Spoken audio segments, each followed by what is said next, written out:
Hello everyone, this is Nayiri from Low Carb and Fasting. Well, today's guest is a certified nutrition coach, and she currently works very closely with Dr. Angela Stanton, whom I've interviewed, by the way, and she helps her group of migrainers. She's a recipe creator. She's the author of Terri's Carnivore Treats cookbook. Well, she says she's real. She says she's silly. These are her words. She says, I'm real, I'm silly. I love to laugh, especially at myself. We're going to do a lot of laughing today, so stay with us. It's going to be a fun episode. Terri Haas, welcome to Low Carb and Fasting. Thank you so much, Nayiri. It's really great to be here. Thank you. Well, Terri, let's start with a serious topic. Now, you are certified as a nutrition coach, and you're working with migrainers in Dr. Angela Stanton's group. Now, I'll put my interview with Angela Stanton in the bottom, and I'll put all of Terri's links in the bottom as well, so do check them out. So what is that group about, and how are you able to help them? Well, I joined that group myself as a migrainer, looking for a remedy, a solution like we all are or were, back in June of 2015. And back then, the protocol was just in its really early infancy. And when I joined, the protocol was just, it is definitely not what it is today, that's for sure.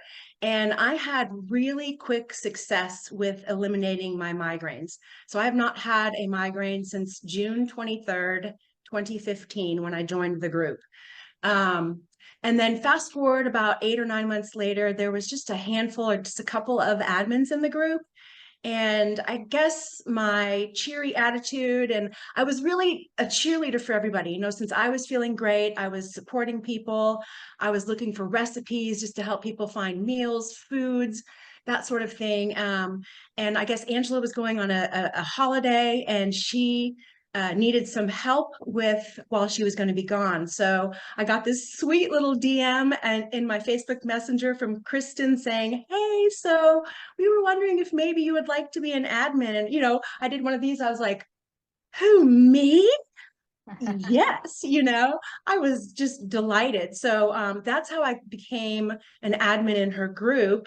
And then just working really closely with her over the next, since 2016, basically, learning the ins and outs of her protocol, and working closely, ever so closely with a brilliant woman. I feel like I'm the luckiest person in the world to be able to work so closely with her and learn from her.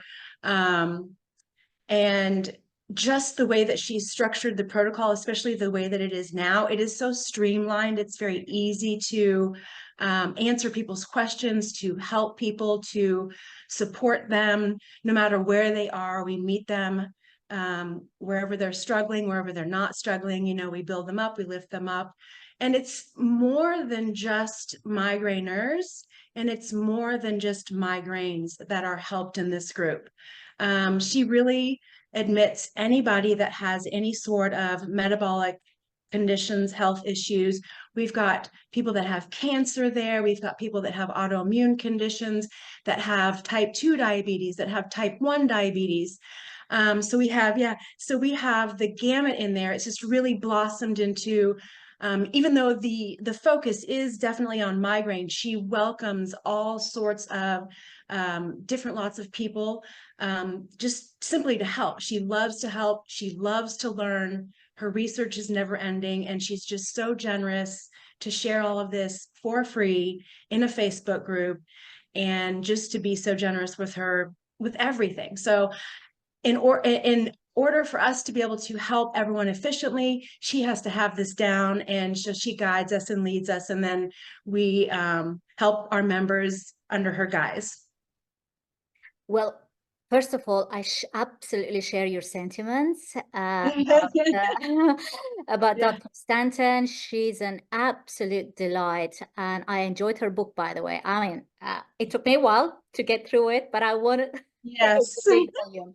Now, and we did talk about other autoimmune diseases because the Stanton Protocol could easily apply to even me, and to Absolutely. some extent, as a type 1 diabetic, I do use that, or at least most of the aspects of the Stanton Protocol. Now, for people who are not familiar with it, could you give us a brief summary of what the Stanton Protocol covers or recommends? Yes. So the Stanton Protocol is it's a low carb, high fat, or carnivore way of eating. She's got two groups. One is the low carb, high fat focus, and the carnivore in that group as well. And that group is more focused on healing, and that the foods that we eat in there are more focused on a higher set of protein macros. The muscle meat is more healing, so we want to help that stabilize our insulin. And then once you have, especially just for migraineurs, it's different for people that don't have migraine. It's a little bit more loose because they don't have the premise of getting a migraine if they kind of fall outside the guidelines or fall outside certain macros or whatever, if they don't follow so closely. And so once you're healed, and that means like no more migraines for migraineurs, no more migraines if you're off certain medications that can interfere with ketosis. And then also, when you've been invited and have stable insulin, you can move over to the keto group. And over there, the ketogenic diet isn't necessarily practiced by most of the members in that group. It's typically a keto carnivore, so it's a higher fat, but not a ketogenic therapeutic level of ketogenic, I should say. It's more still higher fat, but more emphasis on protein. So you're going to have macros maybe 60% to 70%, maybe maximum, whatever, but you don't want to be in therapeutic ketosis. We want to look for nutritional ketosis when we're over there. But most people end up staying over to the protocol group, just because it's just so easy. And it once you're healed, you kind of can segue over, like I said, to a little bit higher fat macros. And you're using ketones a little bit more, and you just kind of sail and feel great. You just don't understand what life was even like prior to, having migraine or feeling sick, Yeah, I think there are different definitions of keto, obviously online, but Mm. my community, my type 1 community, at least those of us who are having great success with our stable blood sugars, Right. our focus is on protein and Mm-hmm. obviously minimal carbohydrates, if any. Correct. Protein is the focus and fat is moderate. So it's different from your classic ketogenic diet Mm-hmm. devised 100 years ago, particularly for epileptic patients. So it's a different diet Correct. from Yes. therapeutic ketosis, as you put it. When I was interviewing Angela, one of the most striking things, in fact, it's in the book as well, is that not all migraineurs experience headaches, because that's what Mm. we were led to believe. So all the Yes. other symptoms she mentions in the book, I thought, I think my husband is a migrainer too, because he has all the Really? other symptoms except the headaches. And I'm thought, I self-diagnosed him as a migrainer since reading Angela's book. So do you see many people without the classic migraine headaches in the group? You know, it's really interesting because after doing this for so long, not that you profile people, but you definitely have some profiles of people, right? And there are people that do have only aura, and that's it. And then there are people that have vestibular migraine, and vestibular is different than aura. That is, they feel it's dizzy. They kind of have, they feel off in their vestibular system. So, and that doesn't always come with head pain either. That can just be severe dizziness, vertigo type thing. So that sounds miserable, but all of it's miserable. None of it's fun. I have had Aura a couple of times. And to be honest, my auras have been fun. I enjoyed my auras. I knew what they were, so I wasn't afraid. I just kind of sat there and had a party in my head, and they didn't last very long. I wished I'd had those more often than the really bad pain that I had had. The type of migraine I usually had was a hemiplegic migraine, and those mimic stroke. You lose one side of your body control. So I say this a lot, like especially in the group to people that have hemis. I would sit there, my whole side of my face would be down like this, and I would look in the mirror and I'd be like, just trying to make faces, and it looked like I'd been at the dentist and trying to move my arm. I couldn't move my arm. First couple times it's very scary, but then you get it over and over and over, and you're just like, oh wow, what a phenomenon, and then you read Angela's book and you're like, wow, that's all that's going on, is just that, just cortical spreading depression. So it's just fascinating. It's fascinating still to me after all this time. It's absolutely fascinating. Absolutely fascinating. So what exactly is the aura? What would you experience if you have aura? It's one of the things Angela mentions, and in fact, she describes in detail in the book. Yes. But what's aura? An aura is something that you, as a visual disturbance that you see, regardless if you have your eyes open or closed. So if you have your eyes closed, like if there's something wrong with your vision, then when you close your eyes, you won't necessarily see that, is my understanding. It's been so long since I've had them. They were like in the beginning of my migraine, and it's been 30 years now, 30 plus years that I've had a migraine. So I'm sorry, since I first started having migraine. My auras that I had were just little commas that just kind of look like little fireworks commas that would just kind of go pew, and they would disappear like that. I've read all different types of auras people have had. And I don't know that is something that we can even describe to another person, or even another person that has aura, because I think it's very individual. I think since it is dependent on the voltage in your particular brain, I don't know if it depends on your particular experiences, or, what you know what I mean? I don't know. That would be an Angela question for sure. If I were to summarize the diet that's recommended by the Stanton Protocol, these are the three things I would say. Correct me if I'm wrong. Okay. First of all, high fat, and that does include dairy fat. People might be surprised about that. Second, what was I going to say? Okay, so no sugars. Yeah. No added sweeteners. No added sweeteners either. Three, good amount of protein. So it's not necessarily high fat. It's more, so I guess if you're doing the low carb, high fat, it's not high fat, but I guess it's going to be higher fat than what people are used to. I know members have a hard time. First of all, they have a hard time meeting the protein needs. And then they have a hard time somewhat meeting the fat needs. And then, interestingly enough, because the recommended plant foods for the protocol proper low carb, high fat are very, very low glycemic and low carb, they have an inordinate amount of plant foods on their plate. And so they really, like, they get disgruntled over that.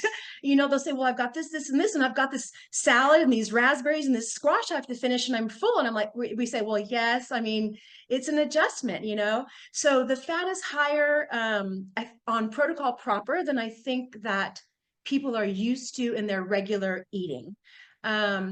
If you move to protocol carnivore, that fat is a little bit less than I think people tend to eat if you just give them free rein. So like when I work with protocol members, without a doubt, without fail, every single one of them comes in eating higher fat. When I said, well, I've started protocol and I've started eating carnivore, but I'm not tracking my macros or anything. Okay, that's great. And I mean, I can't think of one person that I've ever said, well, wow, you're the first person that's ever actually eaten the fat we need to eat. Everyone is eating more the keto carnivore side of fat. So I'm, the bearer of bad news, because it's like, well, I'm sorry to have to say this. I mean, you get to enjoy your fat still, but we have to reduce that and we have to increase your protein. And yes, protocol, absolutely. We love our dairy in there. We are very dairy positive in there. And it's really interesting to be in or outside that space because I had no idea that dairy was such a demon. And I don't defend myself anymore. I proudly, like all of my posts, I've got my cup of half and half with, I don't drink, whatever. It doesn't make any difference what I drink. I have my cup of half and half. That's what I drink, a cup of half and half or two with a meal. Not every meal, but every day. And I have that in my photos and stuff, And so, I mean, yeah, how else do people get their fat? I'm not going to eat tallow, just not going to do it. I'm going to have my heavy whipping cream. I'm going to have my cheese. I'm going to have my half and half. Yeah, they make a regular appearance in your in your recipes too. It's a difficult. I think that's one of the hardest ones for outsiders to adjust to, I think, because almost in everyone's mind, oh, there is the enemy. Yes. There is Yes. inflammatory. Well, if it is causing inflammation, why is it not causing inflammation in all these thousands of people who are migraineurs? They're actually healing through Yes. Yes. dairy protein and also dairy fat. I left one thing out. I left the salt out. Yes, yes, yes, ma'am. Big component of protocol. Yes. Yes. Migraine is caused from being taken out of electrolyte balance. And so we manage our electrolyte balance throughout the day with taking salt with waters, as well as meeting a specific potassium to sodium ratio in our foods. Or meals, I should say. Yeah. So that saved my life. Salt. I was one when I joined protocol. I had always eaten pretty fat heavy. I was a beef lover, never much plant, no vegetables, not many fruits. But salt was the enemy. I never put salt on anything but my French fries. And so, I joined and I was like, let me have that salt. And that was it. Yes. You'd be surprised. I'm not a migrainer as far as I can tell. I would have self-diagnosed myself if I were. You sure would have. But I still have in the mornings because I don't have an early morning meal.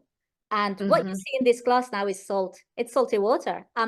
We're recording this in the morning. So I'm fasted. It's 10:30 a.m. at my end, probably an hour at 9:30 a.m. Not yet. Your end. I'm having water until my first meal, probably about 12. So this gets me through the morning, salted water. Cheers. I've got one of the Health Bio Principle electrolyte supplements that Angela designed. So it's got the perfect dose of salt, sodium in it. And so I have one of those with my 8 ounces of water. And I'm the same. I usually don't eat until afternoon as well. That's perfect. Right, Terri, what got you into recipe creation? Because that's not an easy task. That really isn't an easy task, especially within certain limits or within a protocol, parameters. right? Yeah, absolutely. Yeah. And that's really how it started. So like I said earlier, I'm on Facebook. I was a stay-at-home mom. This was back in 2015 at the time, I suppose. Yeah, 2015. So I'm looking on Facebook and seeing I'm in the group, whatever. And I'm like, okay, well, how can I help people? The protocol, like I said, was not very formed then. So currently the protocol is added sweetener, grain, starch, flour, and seed oil free. And we don't really promote nuts either. Like we don't talk about nuts, and we kind of try to get people away from nuts since they're so highly anti-nutrient. But back when I first started in 2015, we still were eating like Ezekiel. We could eat sprouted grains like Ezekiel bread, roasted nuts. Like now nuts and seeds need to be raw because you don't want to heat those because they'll give you those PUFA oils, right? So and we ate potatoes. And so essentially for me, and there was no added sweeteners though, and no added sweeteners whatsoever, and no flours either. So for me, essentially that was my diet. I was already eating Ezekiel bread. I would eat a half a piece as a sandwich, you know, because I loved all the cheese and meat on there, you know, and then leave my crust because it was, you know, the bread. And I ate potatoes, right? And I never liked sweet potatoes, so I didn't eat those. But so it was very easy to just kind of scroll through Facebook and go, oh, look, here's a food, here's a food. And I would just kind of toss out foods like a dish, I should say, maybe a sauteed mushrooms or something, you know, oh, have this with some chicken, pair this with that, you know, that kind of thing. And then it got to be a little bit more involved. I don't really exactly remember. I just got to be more involved with just the food side of it. Just it excited me to be able to help in that manner.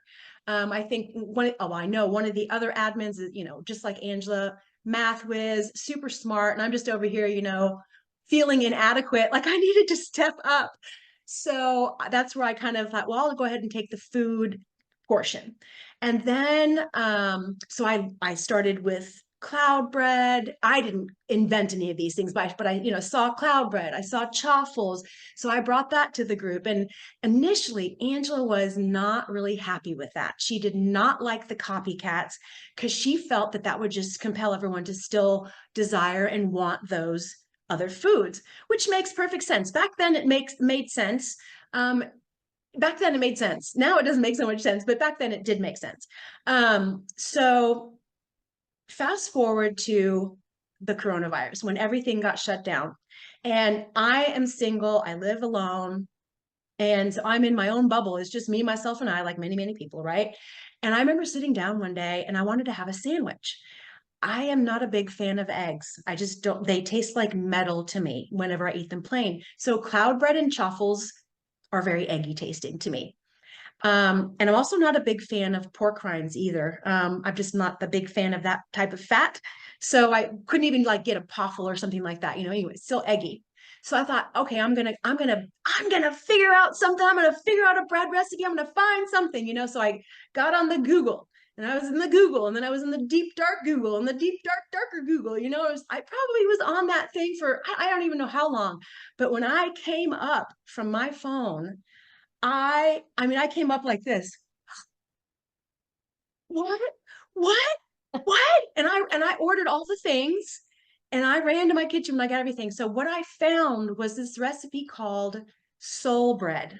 Mm-hmm. And this woman, her name is Gloria Cook, and she now goes by Soul's Song. I'm sorry, yeah, Soul Song, and the bread is soul bread. I'm sorry if I said that wrong. And so when I looked at it, it was whey protein powder, which was something we were kind of already using in the group a little bit. I think we were anyway. And then there was olive oil and a little bit of stevia and some baking, some leavening ingredients, and then cream cheese. And so let's just talk about how brainwashed.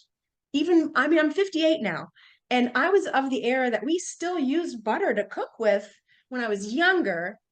But when I got older and started cooking, we were already switched to canola oils. Okay. So, but yes. So when I looked at the recipe, I thought, well, wonder if you can switch olive oil for butter. Okay. Like that question now just blows me away. But like I didn't. So I Googled that. And I was like, wow, you can. So I'm like, all right, I'm just going to make this recipe and omit the stevia and swap it all out. Oh, Nayiri, I squealed that whole day. I jumped up and down when I looked at this loaf of bread and I'm like, oh, I have found the holy grail of bread. Like, how come, where is this? How come nobody knows about this? How come this isn't known? And You, it's still you're getting not me very so well known. excited. I know, I have goosebumps. I'm serious. So I had the bread, I'm eating the bread. And I thought, well, this bread is going to be no good if I can't get this bread into the group. So now I'm going to have to like, you know, stroke Angela and pet Angela because I already know how she felt about the cloud bread and the chaffles. She literally, I posted some things and she's like, those have to go. So I had to delete my posts, okay? And then over time, a couple of members started posting some chaffle stuff, and she let them post that stuff. And not let them, I should say, but she allowed that, I should say. And so then, there was I was posting things on my wall about the bread, and then like some of the members who I'm friends with would see it, and they would say, is this protocol friendly? And so I would tag Angela, and I would say, I don't know, let's see what Angela says, just trying to think like, if the members thought so, kind of thing. And so Angela said, no, we can't do this. This is too much like a look-alike. And I was like, doggone it, I just know they know this is good. And so fast forward to about a year later, and there was a situation where somebody was actually taking some of Angela's intellectual property from the protocol. Unbeknownst to this woman, I honestly believe she was trying to do the right thing, and she ended up doing the right thing. But I kind of was on her Twitter and just kind of saying, hey, so this isn't your information, that kind of stuff, And so it was kind of an ordeal for a couple of days. And so since I kind of helped squash it, I'm like, you know what? Maybe now Angela might be a bit more amenable to this. So I went and wrote a big, long thing, and I hit every point that she had like argued against this. And, I just said, if you just really think about it, this would mean so much to me. And she said, yes. And so even funnier yet, Nayiri, she loved cloud bread. It took her another year before she ever made the soul bread. And I call it MSB now because it's modified, and to pay homage to the original creator and the original name, call it MSB. That woman eats it every single day without fail. It's single day okay. She eats that. Terri, I'm going to read. I have it on my phone here. So I have the ingredients. I took a screenshot yesterday. Okay. So the ingredients, and we'll discuss the ingredients. Okay, so yes. whey protein or milk protein, and we'll discuss yes. those if, milk protein is the same as powdered milk, for example. I mean, these are the questions you get, right? Baking Absolutely. soda, which everyone knows. Now, cream of tartar is very familiar to everyone. Glycine is something we might need to discuss. Ma'am. Cream or ricotta cheese. And what kind of cream? If someone goes for cream, for example, softened unsalted butter, very clear, 4 eggs in this recipe, baking powder, beef gelatin powder, and you just bake it for 45 minutes. Now, let's go back to the whey protein or milk protein powder. What exactly are those? I mean, whey protein, obviously, I presume it's unflavored one, right? You don't Absolutely. want a chocolate flavor. Correct. All unflavored. We look for usually just typically whey protein, and there's no other ingredient in there. So whey protein was the original recipe for that, and that's what I used forever. And I can't remember, but so somebody in the group, or Angela, I can't remember who, came up with finding this milk protein powder. It is not milk powder. It's not whole milk powder. It's not non-fat milk powder. It's actually milk protein powder. And it is comprised of 80% casein protein powder and 20% whey protein powder. So that's where that comes in. And it gives a completely different texture and a completely different taste than the whey protein powder. So if you intermix, it's cream cheese or ricotta cheese. So not heavy whipping cream itself. It's those 2 cheeses. So from now on, I'll go ahead and write out the whole thing so people don't get confused. And that was also, so when I finally got the recipe into the group, and that was in about 2021, I think it was. Yeah, about a year after Corona and everything. So that's been 3 years now. The group's been from maybe 10,000 members up to now 17,000 members. So you have that many people, captive audience, want to eat bread, want to cure their migraines, to get rid of their migraines. I've had the distinct, unique advantage of a test audience that is willing and loving. And not only that, ask me how many times they've come and shared things that they have created using the recipe that I shared, and spurned a whole new recipe. So I have a list that keeps growing exponentially just from ideas that I haven't even made in my kitchen yet. I haven't even, got onto my channel yet, that are just waiting. And, people are just, I'm like, you guys aren't going to believe what I have coming. Like literally, I don't think there's anything we can't carnivorize. So you are a carnivore now, and all these ingredients, obviously, I mean, if you want to argue for cream of tartar and things, but Yeah. most of these ingredients are carnivore friendly. Depends on how strict you want to be on carnivore. Let's talk about, you are carnivore. So I really want, okay, so beef gelatin powder. Does it have to be beef gelatin powder? No, the protocol and my carnivore diet follows Angela's protocol.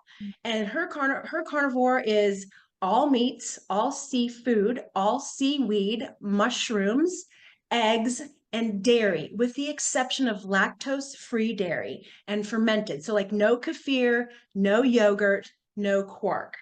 And that's because when those fermented and those hit your saliva, the body recognizes it as straight glucose since the lactose has been removed. So those, because we have seen, like Angela does some like 5-hour glucose tests, which is similar to like a Kraft and C2 test. And it is evident that those foods spike glucose and then have hypoglycemic events, and they adversely affect insulin. So those things are not on protocol. Obviously you can eat whichever you want to eat or whatever, but so those are not things that we eat in order to heal our insulin.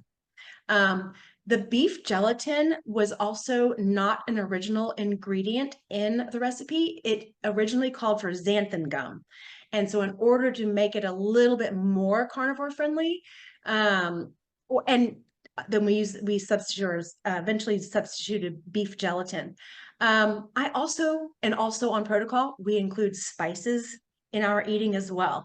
And that's also another big point of contention I've seen out in the outside of the group, my little bubble. I don't have too many haters or too many trolls. I don't really let it affect me. I've been eating this way for 9 years. There's nothing you're going to tell me that is going to affect me. I mean, I have stable insulin. I don't have any issues. I'm the best health ever.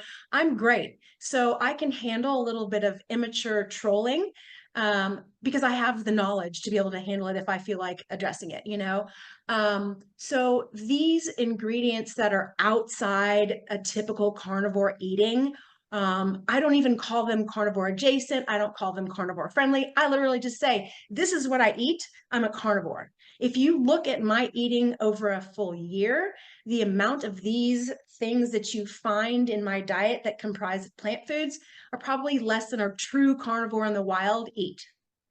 That's how I feel. That's a good way to put it. I think carnivore, I mean, someone described it as 70% animal based, and it kind of you don't need strict definitions, in my opinion. If it's working for you and you're adding black pepper to your steak, well, go for it. Honestly. Now, that's one thing I've actually omitted from my diet. I used to like black pepper. Now it's too spicy and too strong for me. So, your palate changes when you remove things. You don't need all those bursts of flavor to enhance dull tasting foods like bread and pasta, because those taste dull. They're not tasty. Oh my goodness, I don't even crave them anymore. Like pasta is like so dull and bland. How did I eat that? How did I eat that? Okay, so what was the other thing? Now, glycine. What is glycine? And what role does it play in this recipe? So that is really interesting that you bring that up, and this whole this thing, because today I actually had I'm going to be making a reel on glycine, because I get that question so often, and it's something again that I don't even think about because we do it in the migraine group. So glycine is an amino acid, and it is found in almost all animal foods. I think it's in some animal foods as well. But when you process these dairy protein powders, obviously things and components are removed, and glycine is one of the things that is removed. And so there is a 2-to-1 glycine to methionine ratio that we keep in the group. And since we track everything, we know the glycine levels and we know the methionine levels. And so that's why I add the glycine. I know that I didn't know this until, well, I've known it for a while, but I didn't know this previously. But people use glycine as a sweetener in foods, which to me, as a super taster, I don't understand that in any way, shape, or form because it tastes like sweet and low to me. It tastes disgusting. It tastes like a poison. So the thought of adding that to sweeten something would never occur to me because it's not sweet to me. But I know that my palate isn't the same as everyone else's. And I know people do use it as an added sweetener. That's not why I use it at all. It will not affect anything in any of the recipes that I use. You're welcome to leave it out. I know some people have disordered eating and can be triggered by even the thought of something that might lend itself to sweet. So we have members like that in the group. And so we just simply say, please just leave that out. Whatever you need to do for you, just leave that out. I mean, the quantity you're adding is just It's very, so it's like 1 teaspoon in a large loaf of bread. Yes. I don't think that's enough. Even if you added 1 teaspoon of sugar, for example, sugar, Exactly. it would Right. barely taste And sweet. And as a matter of fact, that glycine methionine ratio wasn't even something that Angela learned until maybe 18 months ago. So for the first 18 months or so of eating that bread, we were not doing that. So, and many members missed that as well. So it's like I said, it's not that important, but since we're tracking, we just are trying to do it the right way. Well, it makes sense to add it because I presume it's, I mean, it's an amino acid, as you said, so it's along the same lines as leucine, for example. And we know that Right. past the age of 40, your leucine levels are dropping. It's probably the same with glycine. I don't know that much about glycine, but probably glycine levels are dropping too. And because Angela called herself protein buddy, and so so she's very pro protein. Right. It makes sense to add the glycine to this Exactly. recipe. I don't have, I have to order these on Amazon, I think, the ingredients. And so one of the I questions I really got don't have was, any of these other than the baking baking powder and the baking soda in my cupboard. I'm trying to see. Yeah, I don't have any of the rest, but I'm very eager to try this. So it's going to be Amazon. Order yep, these, and I'll let you I've know. got all the links. I got the links to everything in my Amazon storefront. So Oh, to wonderful. make I'll it put easy. that link. Yeah, I'll put that link Okay. below too. That will be Okay. wonderful. Okay, Terri, any other recipes you'd like to talk about? Oh my This caught my gosh. eye. You have so many beautiful recipes, like Thank you. wraps and um those wraps. I mean, they look so delicious. And you know what? That's the MSB. So that the wrap, so the whey protein powder, when you make the whey, okay, let me just start with the original recipe. The whey and the cream cheese version is very much like a pound cake texture. Uh-huh. So like if you add vanilla to that, you're going to get a vanilla pound cake texture. If you were to make if you were to make whey and ricotta cheese, it's not so dense flavor. It's a little bit more light. And that's usually my go-to now. So like the one that you've seen in my more recent reels, that's the one I make for like my bread, like for sandwiches and stuff. But if I'm gonna make like I made a lemon one a vanilla one the other day, and I used cream cheese in that one because I wanted it to be more dense. If you use milk, now I've never used milk protein powder and cream cheese. I've never used that one, but milk protein powder and ricotta cheese, that one has a very light texture, very airy. And that one almost works better as muffins because it can sometimes fall. I don't know. It's just that one is, they're both just amazing and they're both very different. And I don't know how I came upon the wraps, but it is it is the milk protein powder and the ricotta version. And I just take it like a little tortilla and just flatten it until it gets really flat. And then that's it. And it raises a little bit and then flattens down. And then they get firm, kind of not like kind of bendy. You stick them in the microwave for a minute or 10 seconds and they get pliable and you can roll them up. And I'm just like, wow, you know, this is pretty amazing. They don't fry very well. Like I've tried to do enchiladas or something like that. And they don't cook up that well. Like the egg life wraps do much better for that, but they do a lot of things. I've made buns and I mean, dipping sticks. I love to take cinnamon dipping sticks and dip it in my infused ghee. I mean, just all sorts of just treats.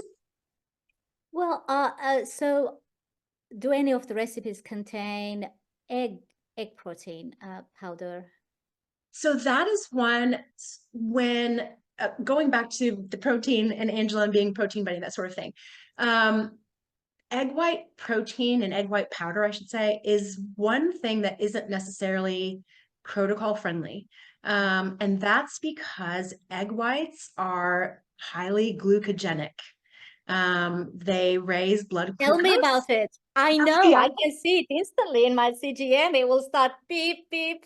Yes, yes. I don't use it. Yeah, I don't either. And I think that's probably one reason why I'm not real hot on eggs. I moved to yolks, you know, whatever. But anyway, so to move, you know, to keep in with keeping, we don't eat egg white powder or egg whites. We don't like, if you're going to eat eggs and you don't like them, or skip the white, eat the yolk. I think too, if I remember correctly, it's been a long time since we've discussed it, but I don't believe that egg white is a complete protein. I don't think that there's enough leucine or there is enough leucine or whatever in there to reach protein synthesis. So that's the golden thing for protocol, of course, and to heal, for anybody to heal, is to eat enough animal protein in order to reach protein synthesis. I should say eat enough animal leucine to reach protein synthesis so that you can heal, because it's the muscle meat, it's that leucine that allows for protein synthesis, that allows the body to heal at the cellular level, at the mitochondrial level. That's wonderful. I can eat whole eggs without a problem. The whole eggs, full eggs don't seem to be glucogenic, but the egg white, especially the egg protein powders, yes, don't seem to. But that said, maybe it's a different. I mean, obviously, type 1 diabetes is a different beast. yes.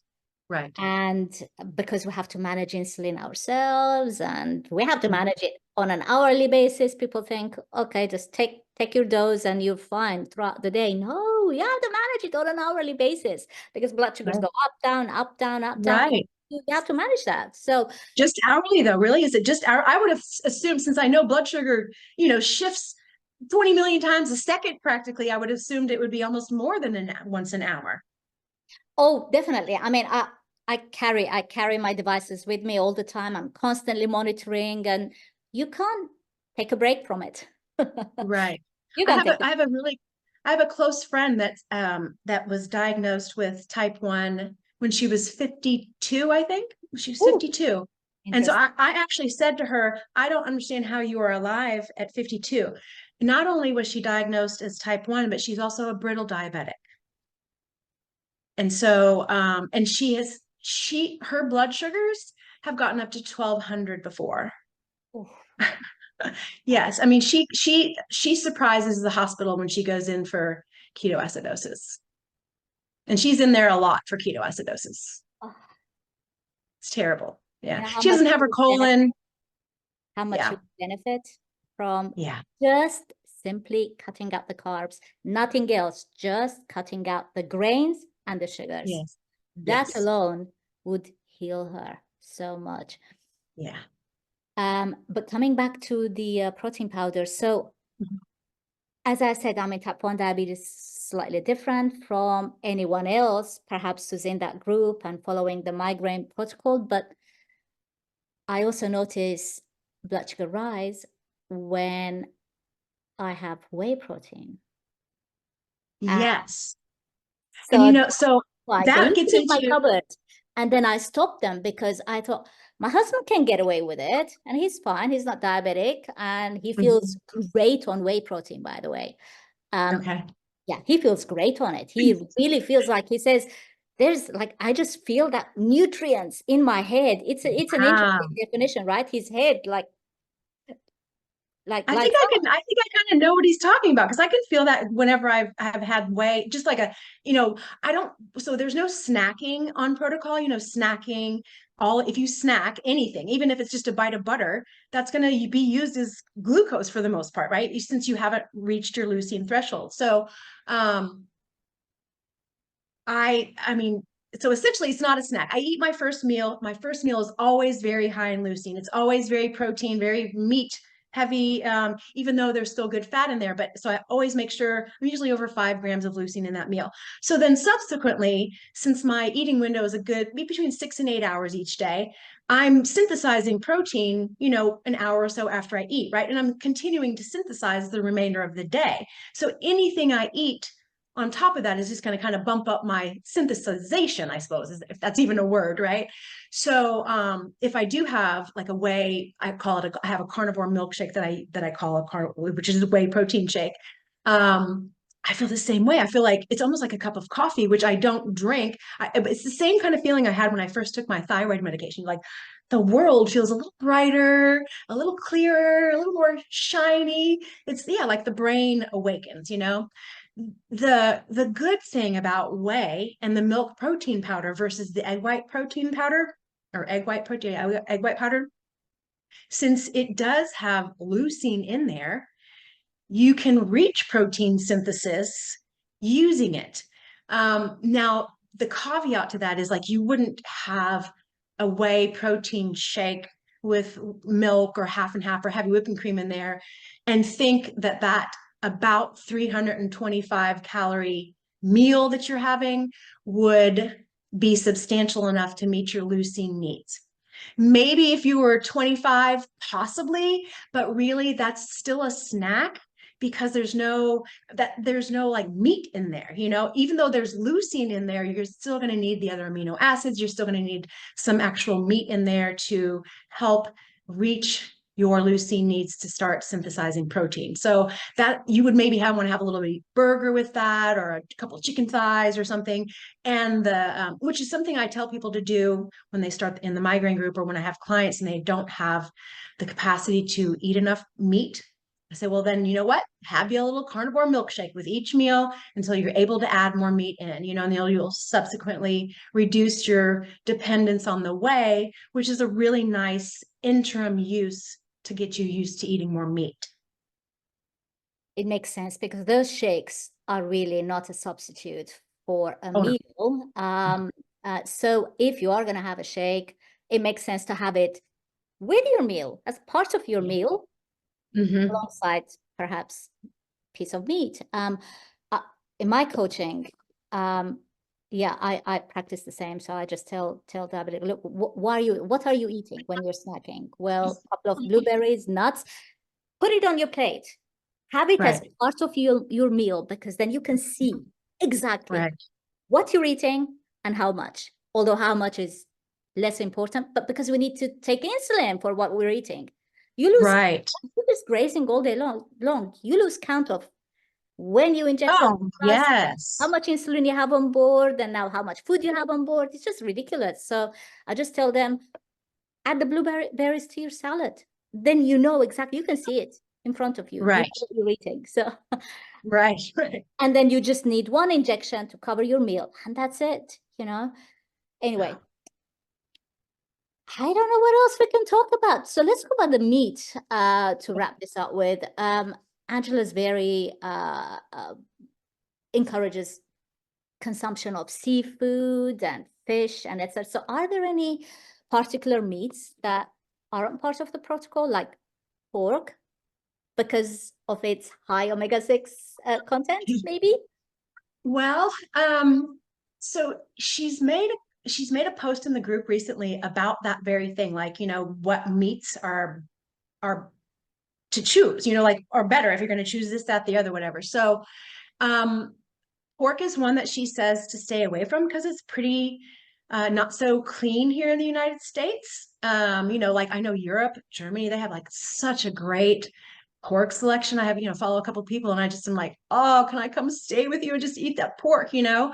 If you're going to have pork in the United States, you want to look for Iberico pork, I suppose. It's a little bit cleaner pork. But it really is. We don't food shame. We don't meat shame. It's not, we really like eat the food that you can afford, because you can't sit there and be an enabler of just of a certain lifestyle. That's just not, you're not going to have people that will be inclusive of there. And I think the whole premise of not only Angela's group, but definitely for me, is I want everybody to benefit. I want everyone to learn. I want to be open and soft and welcoming. So if you're, and I don't see a problem if you're buying Walmart cheap, and I even hate to say cheap, if you're buying Walmart meat, regardless, good for you. If you're getting free meat from the pantry, good for you. If you're eating McDonald's burger patties for every meal, good for you.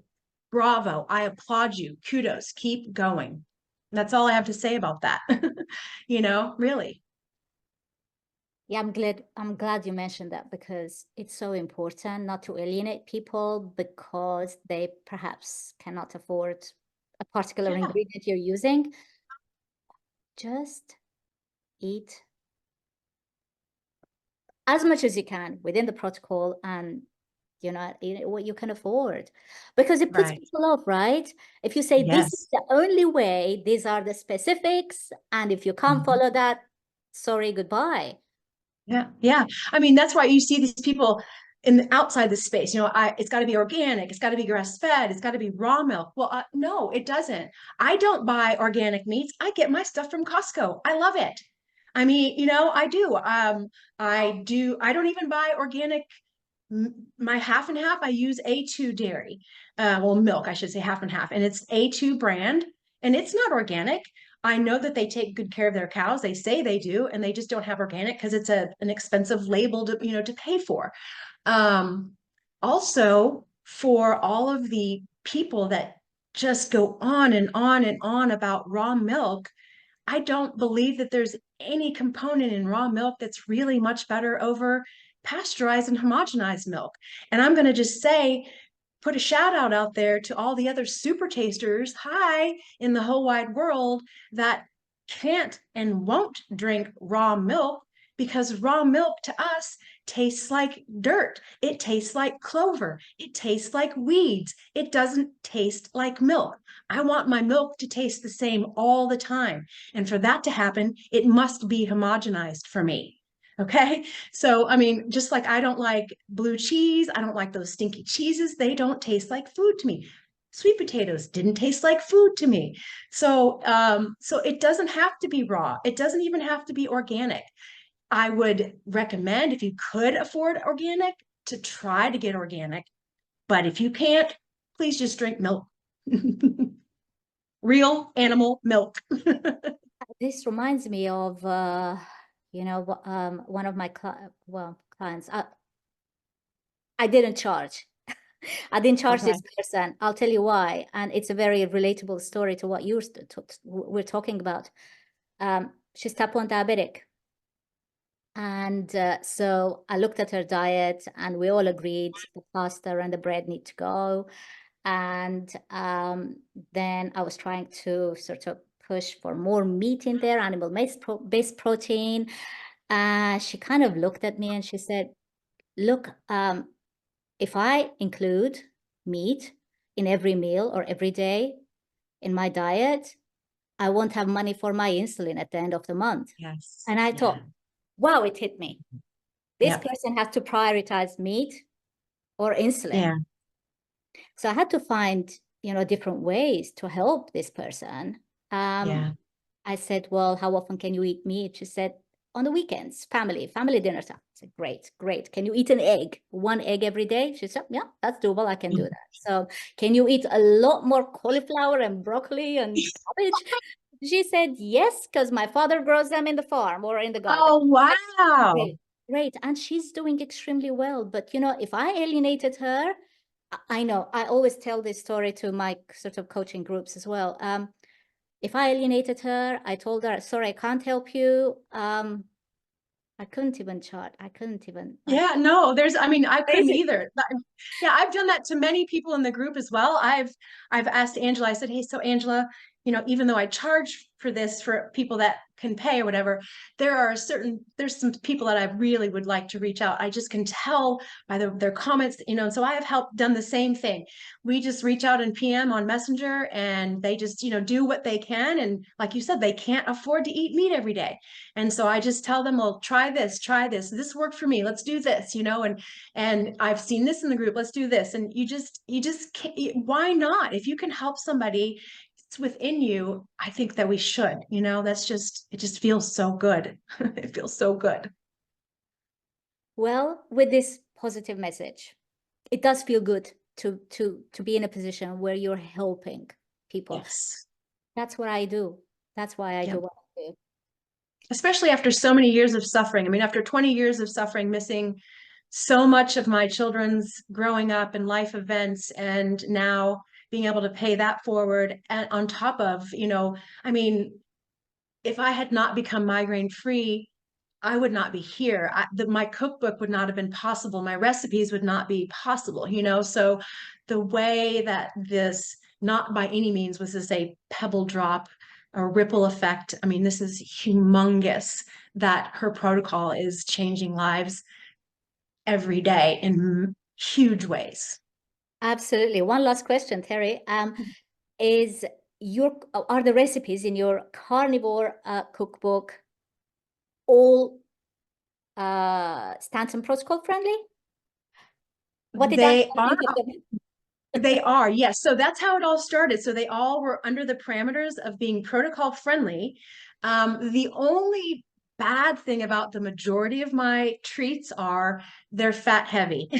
So, and you're not going to be able to eat a big piece of coffee pie with your steak because, but you're going to be able to have a little sliver of coffee pie, right? My most, besides the bread recipe you asked me earlier about whichever recipe, there was that the coffee pie one has really taken off. I mean, it's literally a mascarpone coffee pie. But I had brown butter, and the bits in the bottom of brown butter that give it the nutty taste, right? So again, as a recipe creator, which I just, that hat got laid on me, was looking for something and you just click on recipes and you click on another, you click on the blue little highlighted and you click and you click and you click. And then as I'm clicking, I'm like, oh gosh, that looks good. And I'm saving and I'm saving and I'm saving. Well, I finally got to something that showed you how to make more of the browned butter bits. And that was the same thing when I found the bread recipe, right? And I have goosebumps right now under my shirt. I was like, this is phenomenal. So you have a stick of butter and you melt it, and then you add like 200 grams of non-fat milk powder. And over the next hour on very low heat, it will form these crumbles. And so I call them carnivore crumbles. I have a good friend, we call them booger butters, butter burgers. But anyway, and they are crumbly, they're crisp. They taste very similar to graham cracker crumbs. A lot of the members from the UK, they use salted butter and it tastes like their digestive biscuits. Right. And if you add some flavors to those, you can make, I have a carnivore pie crust, so that goes underneath the coffee pie. I've got carnivore cookies. I've got a carnivore cookie butter. So all of these things are, since they use dairy for the most part, they're very high in fat. So, but they are all protocol friendly. They all fit within that protocol, and even our higher fat carnivores and non-carnivores alike love them too. Even my standard American diet family loving members love them too.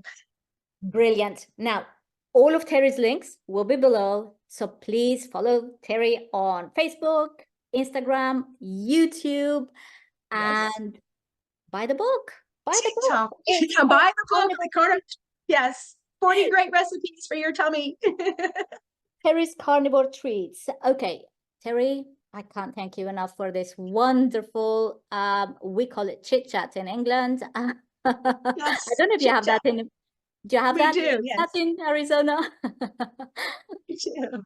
Right. Well, Terry, you enjoy the rest of your day. Thank you, Nayiri. You too. Thank you so much. This was so fun. It was. Bye for now. All righty. Bye-bye. Toodles.